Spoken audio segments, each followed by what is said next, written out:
Boa noite a todos, boa noite a todas, são 19h30. Vamos ouvir o clamor dos pobres e o clamor da terra? E aí, pessoal, tudo bem com vocês? Como é que vocês estão? Eu vou bem, graças a Deus, né? Hoje eu consegui descansar um pouquinho, né? Amanhã vai ser um dia bom, bastante coisa para fazer, graças a Deus. Aí entra na correria da semana, né? Muita coisinha para fazer durante a semana,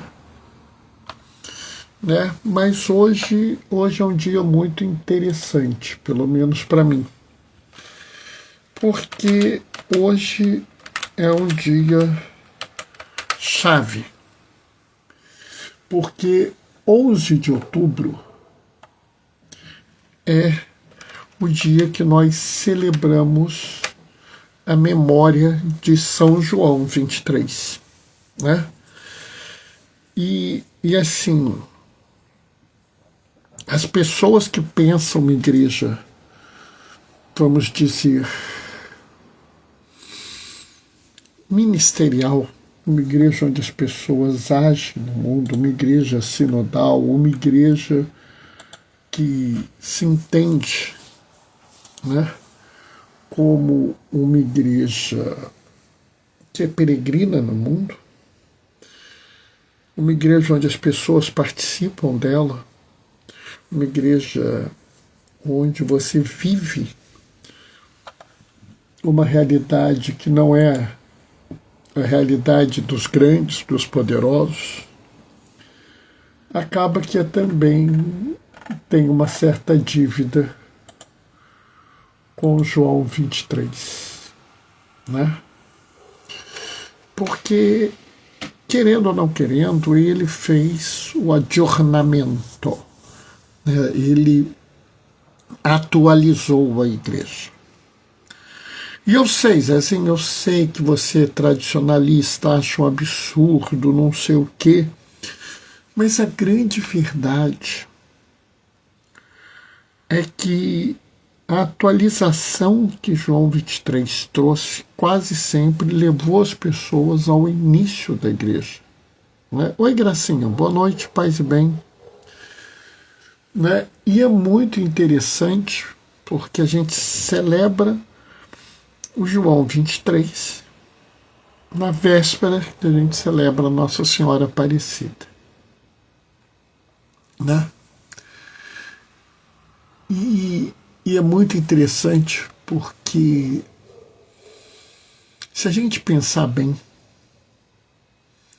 né, Nossa Senhora Aparecida tem muito a ver com a gente.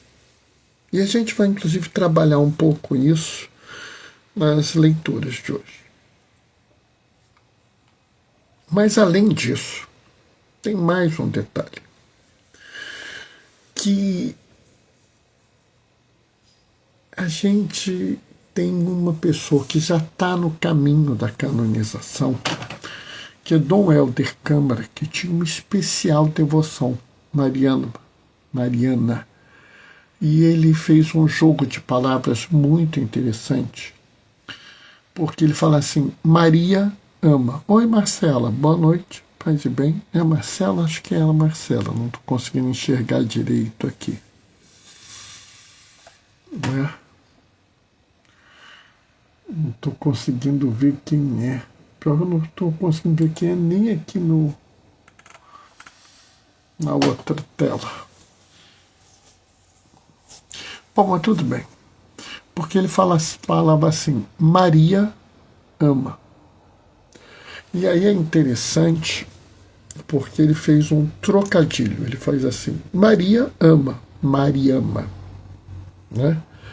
E depois fez uma música que era Negra Maria ama, chama pra dançar, lá, lá, lá, lá, lá, lá, lá.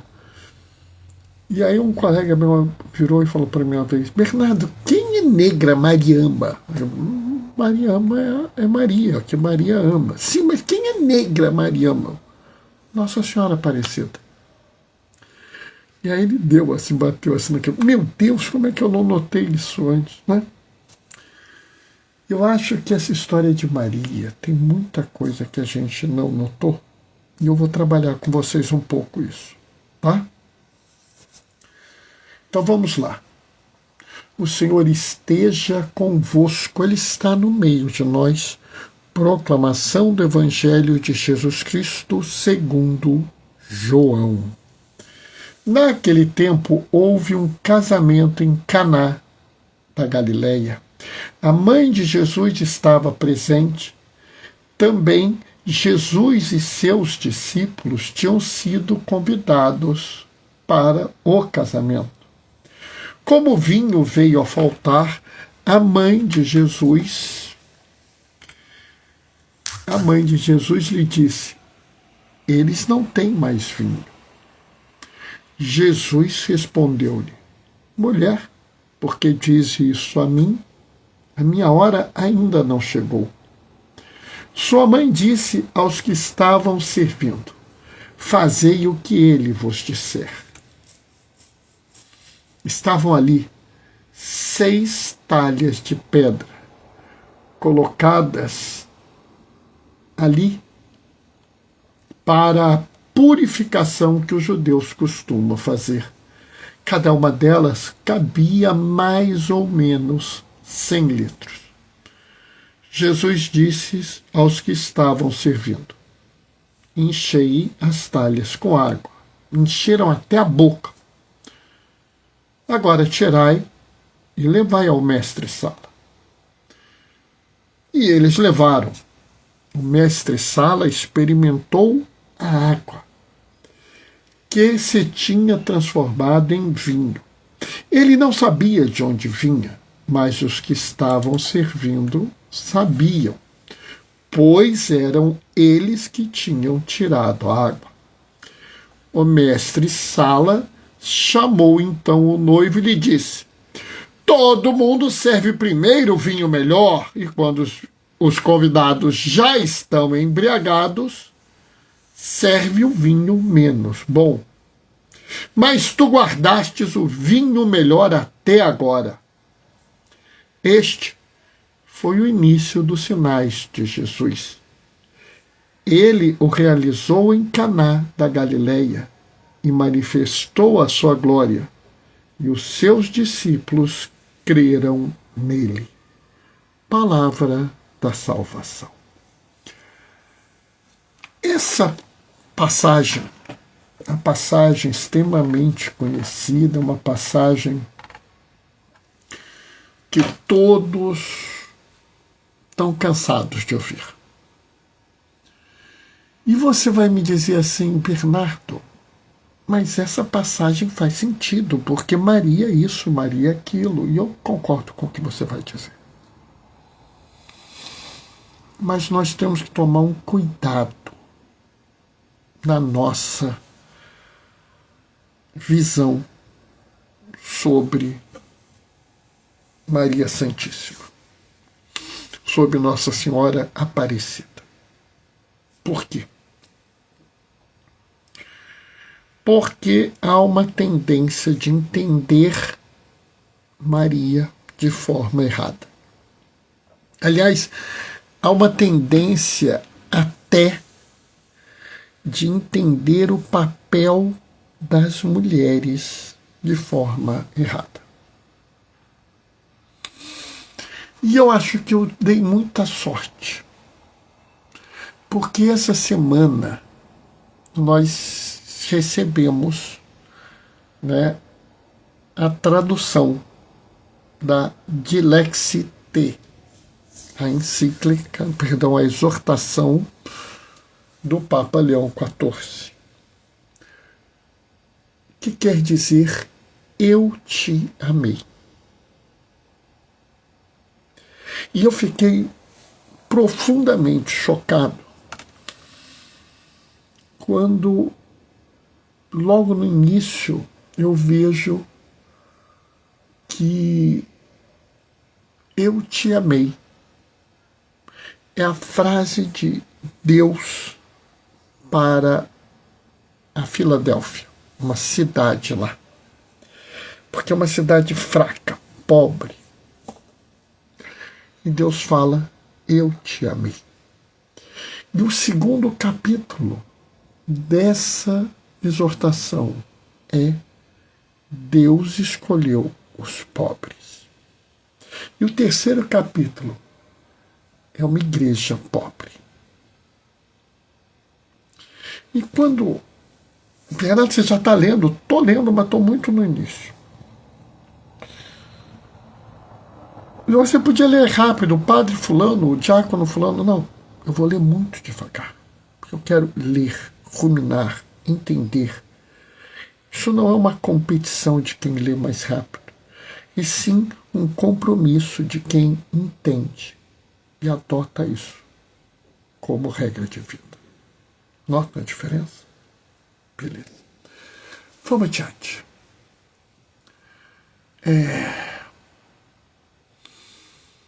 E aí, isso mexeu um pouco comigo. E eu fui refazer as leituras, ressignificar essas leituras. Por quê? Porque existe uma tendência, que eu acho que é uma tendência muito ruim. Eu não vou dizer que está errada, vou dizer que é ruim. Vou explicar por quê. Porque as pessoas querem, por exemplo, viver o salmo, né? Escutai, minha filha, olhai e ouvi isso, que o rei se encante com a sua beleza, né? Esquecei vosso povo e a casa paterna, que o reino se encante com a sua beleza, né? Em vestes vistosas ao rei se dirigem, as virgens amigas te pegam um cortejo, né? Você tem um vestido com ricos brocados de ouro, né? Oi, Roberta, boa noite, paz e bem. Quantas serão as igrejas que trocarão o manto de Nossa Senhora hoje e amanhã, que colocarão mantos lindos, bonitos, né?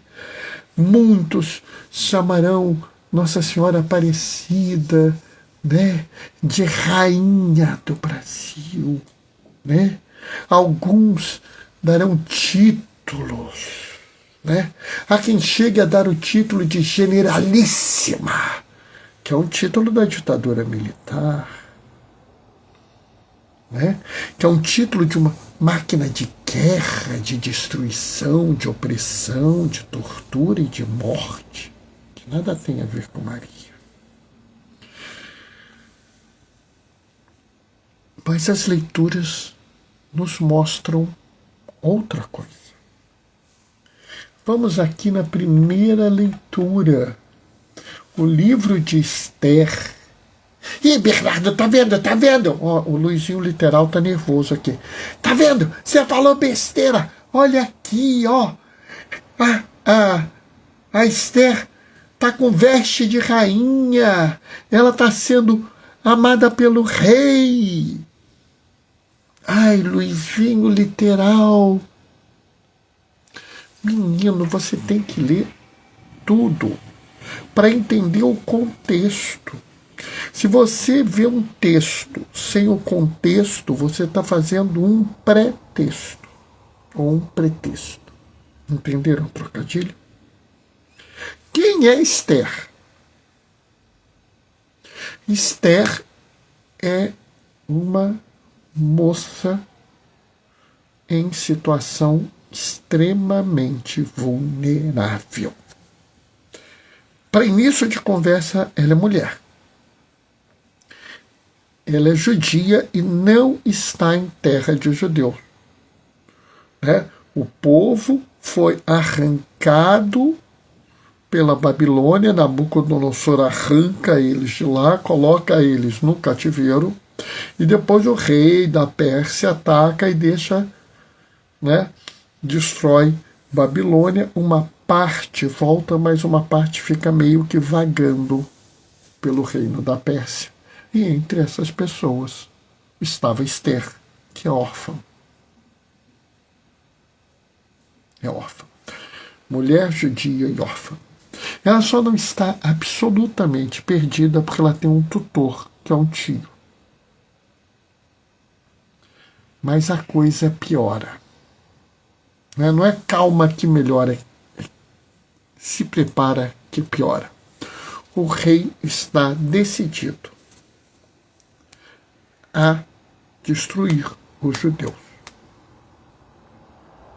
E aí é interessante, porque o tio, quando Esther começou a... O tio trabalhava para o rei. Quando o rei começou a mostrar um interesse pelo tio, por Esther, o tio orientou a Esther que não revelasse que ela fosse judia. Né? E o rei se encanta, escolhe Esther.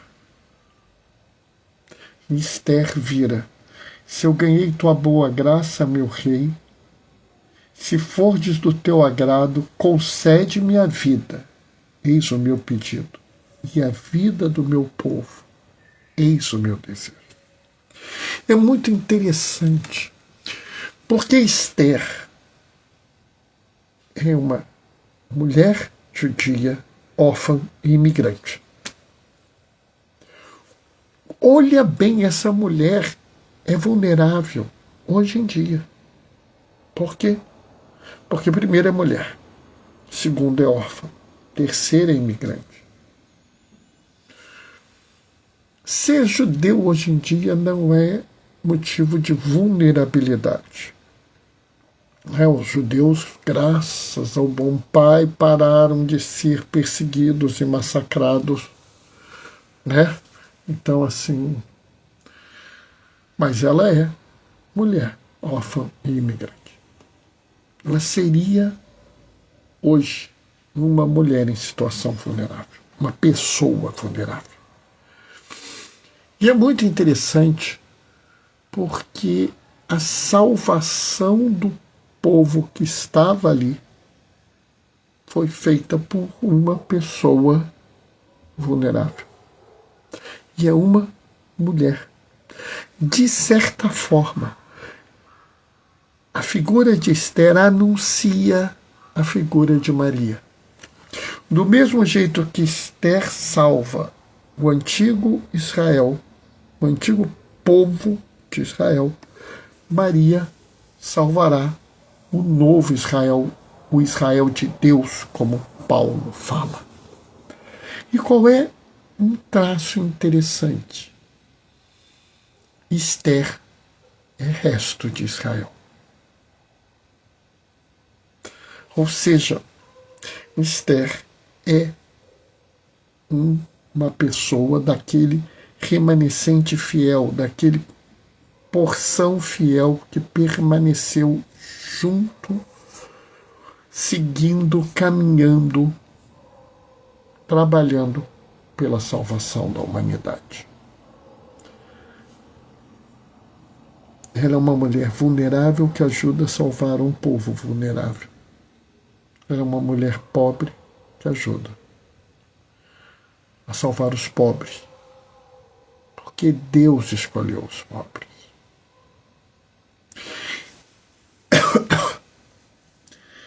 E aí, eu venho para a segunda leitura.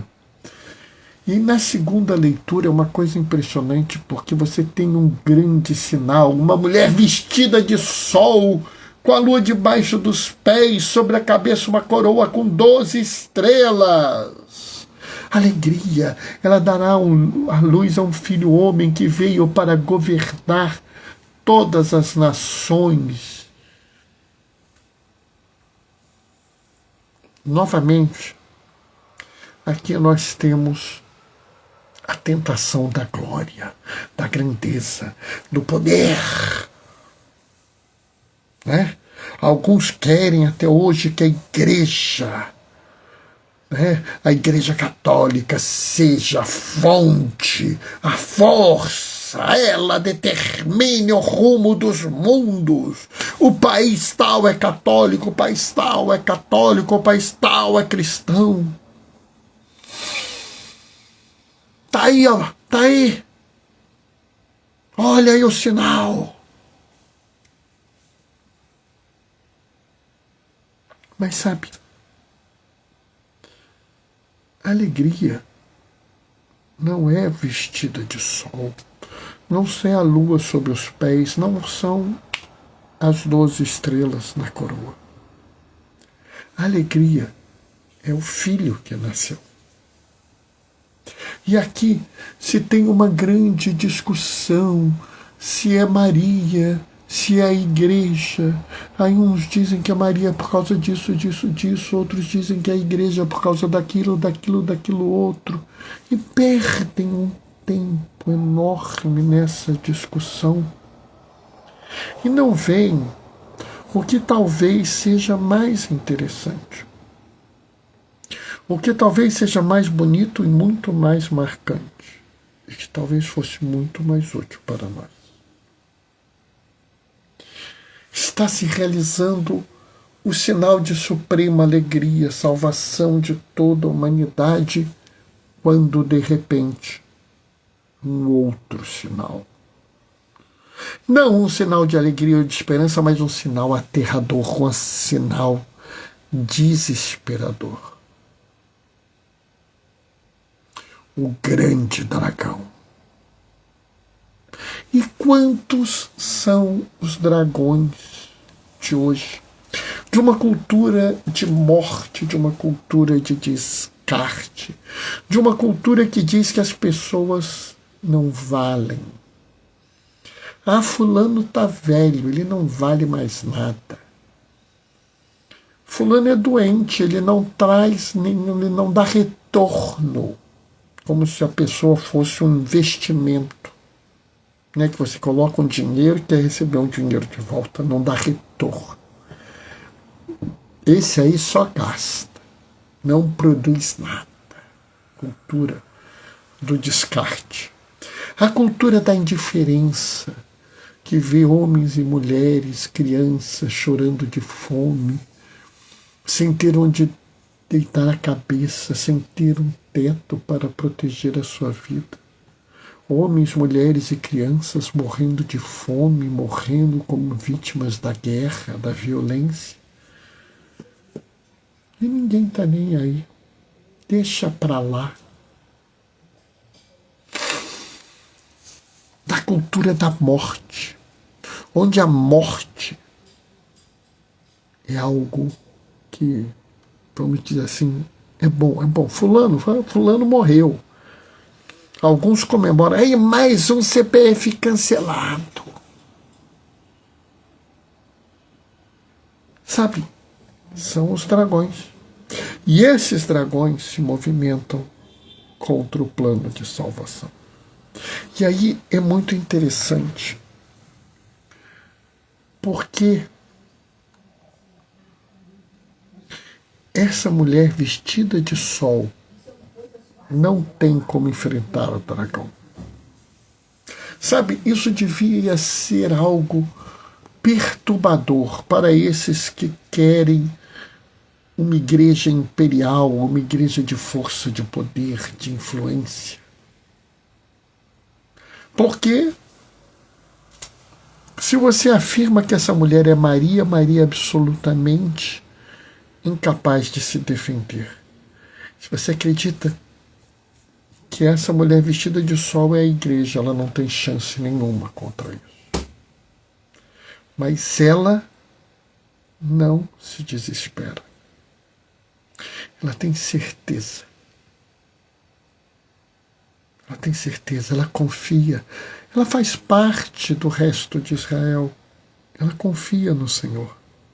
E o Senhor vem ao encontro dela e leva o filho para junto de Deus e de seu trono. Quando viu que tinha sido expulso da terra, o dragão começa a perseguir a mulher que tinha dado luz ao filho. como se quisesse se vingar. E quantos são aqueles poderosos que até hoje querem se vingar dos fracos, dos oprimidos, dos miseráveis, dos famintos, dos sem-teto. Eles não sossegam, mesmo tendo tanto, eles querem mais. Estão dispostos a fazer qualquer coisa para ter esse mais.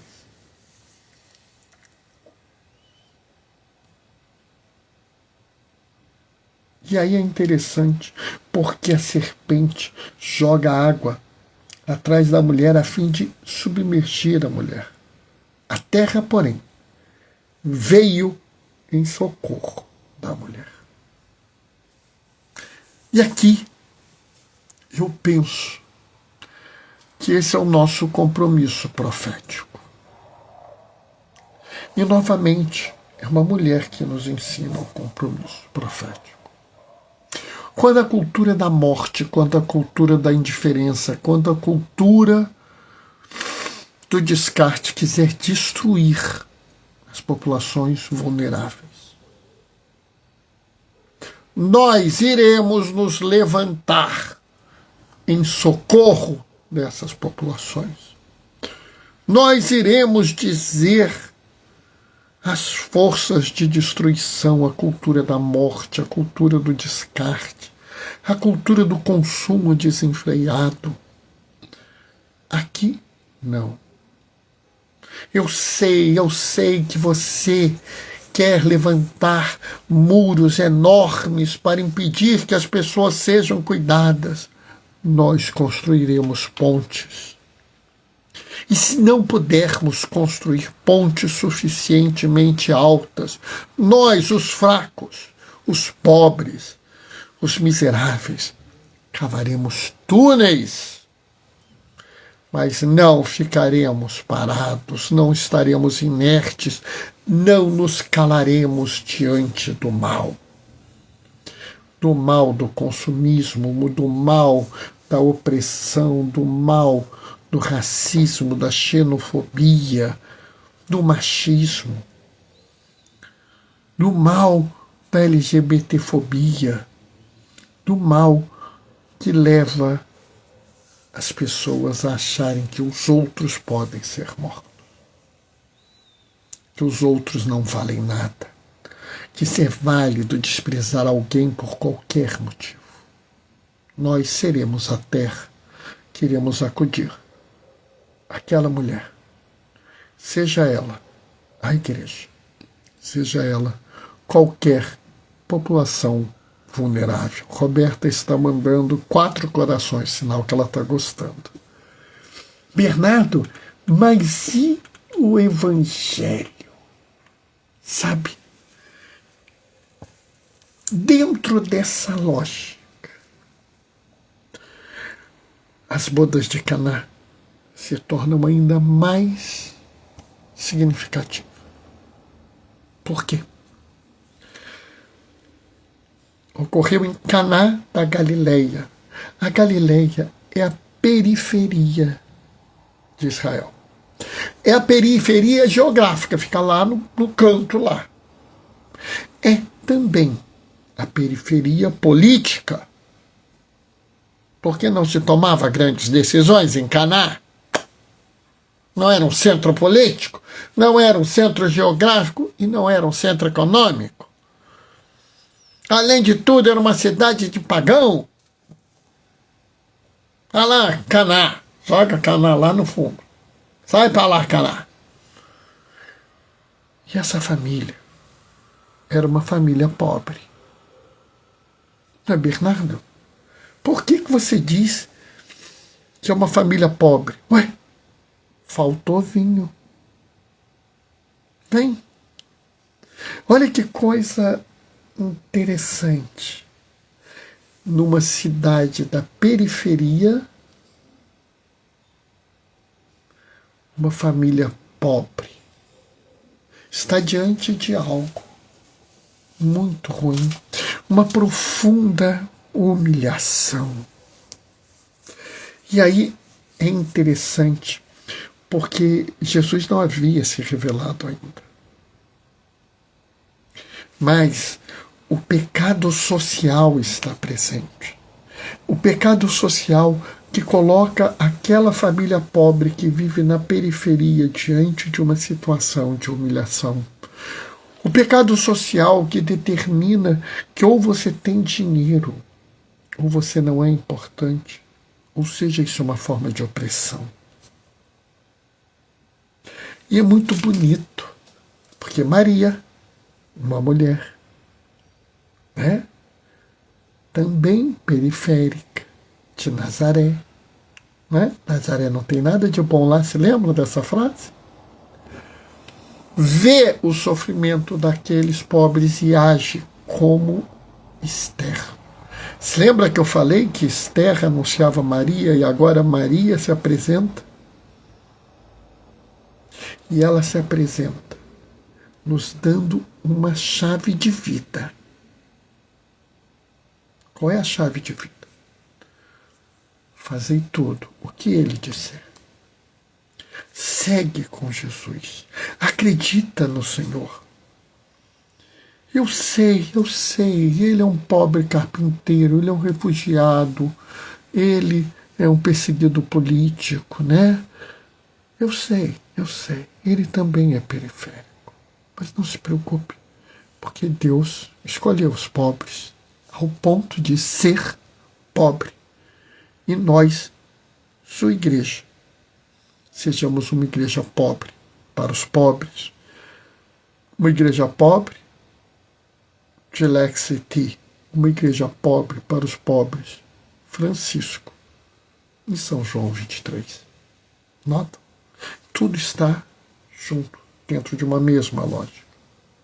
E Maria, confiante na intervenção do Senhor, não porque ela é especial, mas porque o Senhor escolheu os pobres, porque o Senhor cuida do órfão e da viúva, protege o estrangeiro, é o Senhor que faz a justiça, irá intervir. E ela tem tanta certeza que ela nem sequer titubeia ou discute.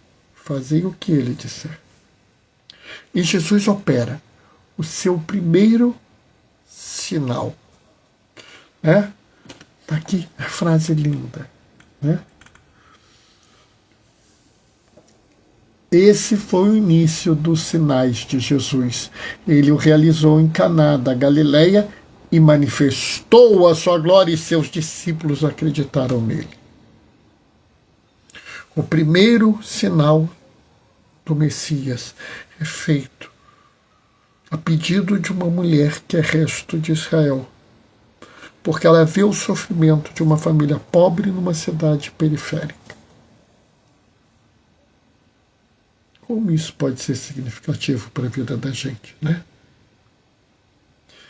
Mas aqui eu quero fazer uma pequena observação, uma pequena exortação para vocês. O mestre da sala vira e fala assim: mas tu guardastes o vinho melhor até agora. Após a intervenção de Maria a favor daquela família pobre que vivia numa cidade periférica, o Senhor age no mundo e na história trazendo o vinho melhor. Dom Helder Câmara, na Missa dos Quilombos, faz uma invocação a Mariama e ele fala assim: a marcha final será linda. Parabéns pela linda reflexão, Bernardo está falando gracinha. A marcha final será linda.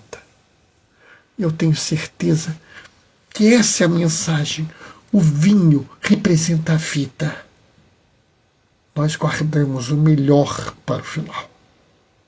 A marcha final, aquela marcha onde homens, mulheres e crianças juntos com o Senhor caminham para a terra sem males, não porque mereceram, não porque fizeram obras fantásticas, mas porque foram fiéis até o fim, seguiram juntos, como Esther, como Maria, confiante no Senhor escolheram os pobres, os perseguidos, os órfãos, as viúvas, os estrangeiros, os refugiados, os imigrantes, aqueles que sofrem todo tipo de perseguição e até de morte. Não se calaram perante o mal, mesmo sabendo que não poderiam vencê-lo. Insistiram porque confiam no Senhor. Essa marcha será linda e nós estaremos nela. Amém? Essa foi a reflexão de hoje, né? 8:05. É por isso que eu coloquei o título: A Negra Mariama nos chama para o amor. A única forma de nós seguirmos com fidelidade a mensagem de hoje é amando profundamente todas as pessoas que vão precisar. Espero que vocês tenham gostado. A Roberta gostou, a Gracinha gostou. Espero que vocês que ouçam em outros momentos gostem. Espero que vocês fiquem perturbados, angustiados, até achem que eu me excedi um pouco. Porque isso vai balançar vocês. E quanto mais balançados, melhor. Porque melhor vocês vão viver a realidade. E mais vocês vão se beneficiar disso. Bom, eu vou terminar por agora, deixando a minha bênção. O Senhor esteja convosco. Ele está no meio de nós.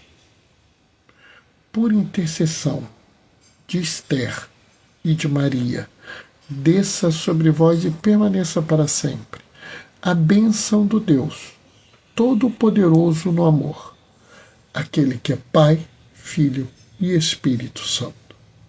Segunda-feira a gente se vê às 19h30. Até lá. Beijos e bênçãos. Tchau, tchau, pessoal.